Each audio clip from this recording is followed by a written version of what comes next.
নমস্কাৰ বন্ধু বান্ধৱীসকল, মোৰ নাম বিপুলনাথ আৰু আপোনালোকে চাই আছে মোৰ ইউটিউব চেনেল বিপুলনাথ। বন্ধু বান্ধৱীসকল, আজি আপোনালোকক মই ক'ম যে বস্তুবিলাকৰ আপোনালোকে যি বস্তু নিকিনক সেই বস্তুবিলাকৰ কিয় ৯৯ টকা বা ৯৯৯ টকা বা 149 টকা কিয় লিখা থাকে, আৰু লগতে ক'ম আপোনালোকক কোম্পানীয়ে কেনেকৈ বস্তুবিলাক বনায়।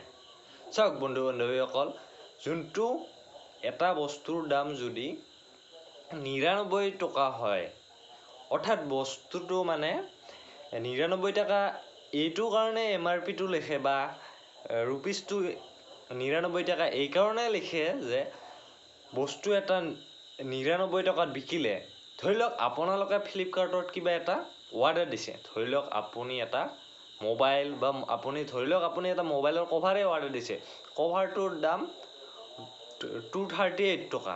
ধৰি লওক আপুনি 238 টকাৰ এটা কভাৰ অৰ্ডাৰ দিলে। যেতিয়া আপুনি কেজন ডেলিভাৰী কৰিব, আপুনি কেজন ডেলিভাৰী কৰি আপুনি পইচাটো দিব, আপুনি বস্তুটো লোৱাৰ পিছত আপুনি পইচাটো পে'মেণ্ট কৰিব, তেতিয়া আপুনি যেতিয়া 238 টকা আপোনাৰ যদি খুচুৰা নাথাকে, তেনে ক্ষেত্ৰত আপোনাৰ পৰাতো 240 টকাই ৰাখিল ন। তাৰমানে কথাটো কি হ'ব লাগছে, আপোনাৰ 238 2 টকা বেছি গ'ল। ঠিক তেনেদৰে বস্তু এটা আপুনি ৯৯ টকাৰ এটা বস্তু অৰ্ডাৰ দিলে, বন্ধুবোৰ আপোনালোকে ৯৯ টকাৰ বস্তু এটা অৰ্ডাৰ দিলে আৰু সেইটো আপোনালোকে ল'লে 100 টকা।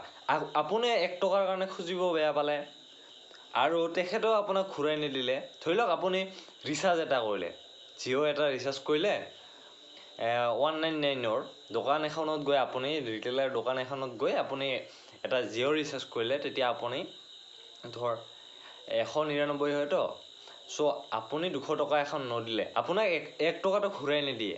সেই 1 টকাটাই সিহঁতৰ লাভ। সেইকাৰণে যিকোনো কোম্পানীয়ে MRPবোৰ তেনেদৰে লিখে।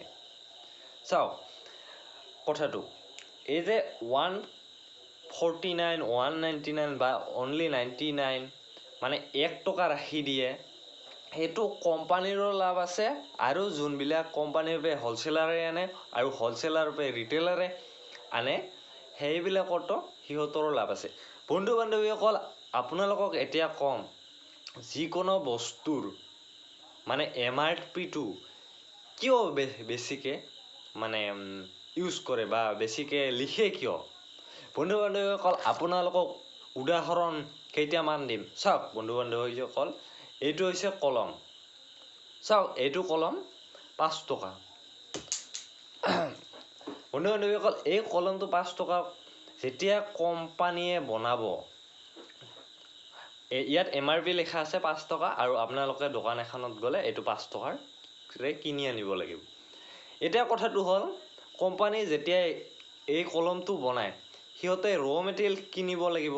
কিছু কোম্পানীটোৰ এইবিলাক যোনবিলাক কলমটোৰ কাৰণে ৰিফিল, ধৰি লওক প্লাষ্টিক, এইবিলাক দৰকাৰ ন।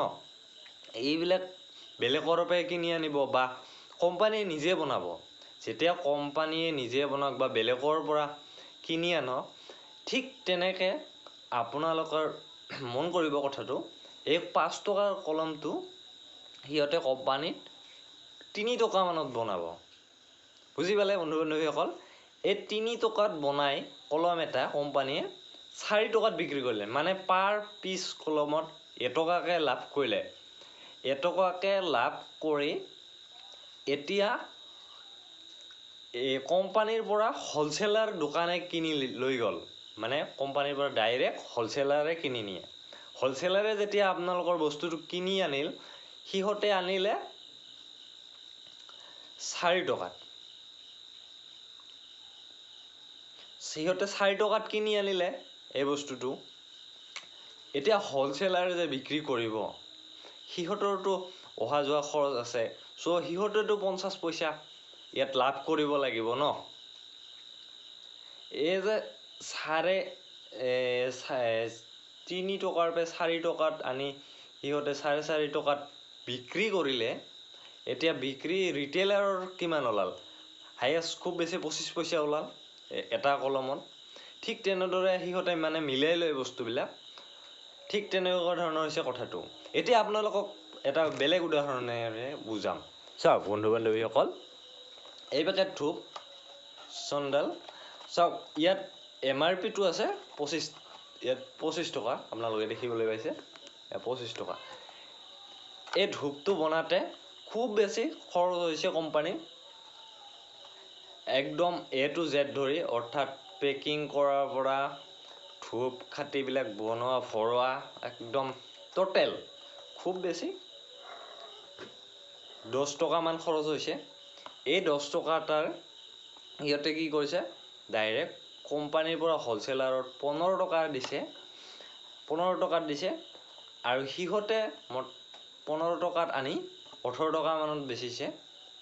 আৰু যেতিয়া আপুনি এই ধূপ পেকেট 25 টকা MRP আছে না, ৰিটেইলাৰত যাব তেতিয়া 20 টকাত আনিব লাগিব বা 25 টকাত আনিব লাগিব। MRPটো এইটো কাৰণে লিখা হয় যে কিবা, আৰু ইয়াৰ উপৰে মানে চৰকাৰৰ টেক্স আছে, চ' এই টেক্সবোৰ ইয়াতে ধৰি দিয়ে চব।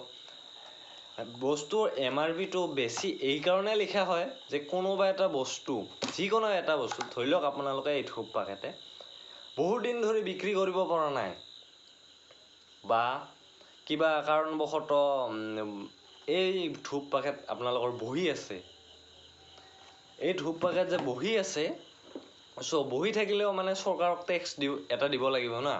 সেই টেক্সটোৰ কাৰণে কোম্পানীয়ে কৰে যিকোনো বস্তুৰে দামবিলাক বেছিকৈ লিখে, যাতে কোম্পানীৰ কেতিয়াও লছ নহয়। মানে কোম্পানী এটা বস্তু বনাইছে, সিহঁতেতো লছ কৰি দিব নোৱাৰে না। ধৰি লওক আপুনি এটা কিবা বস্তু বনালে, নবনালে আপোনাৰ ঘৰৰে বস্তু, আপুনি কি লছ কৰি বেচাব নেকি? ধৰি লওক আপুনি এই কলমটো 5 টকাত কিনি আনিছে, আপুনি এই কলমটো 6 টকা হ'লেহে বেচাব। ঠিক তেনেকুৱা ধৰণৰ কথাবিলাক। চ' লাভ বা প্ৰফিট যিটো, সেইটো কাৰণে প্ৰফিটৰ কাৰণে বা লাভালাভৰ কাৰণে কোম্পানীয়ে সদায় যিকোনো বস্তুৰ দাম বেছিকৈ মানে লিখে। বন্ধু বান্ধৱীসকল, আপোনালোকে নিশ্চয় বুজি পালে। এইটো সৰু ভিডিঅ' হয়। যদি ভিডিঅ'টো ভাল লাগিল, লাইক কৰিব, শ্বেয়াৰ কৰিব, আৰু মোৰ চেনেলটো ছাবস্ক্ৰাইব কৰিব। ধন্যবাদ, বাই বাই।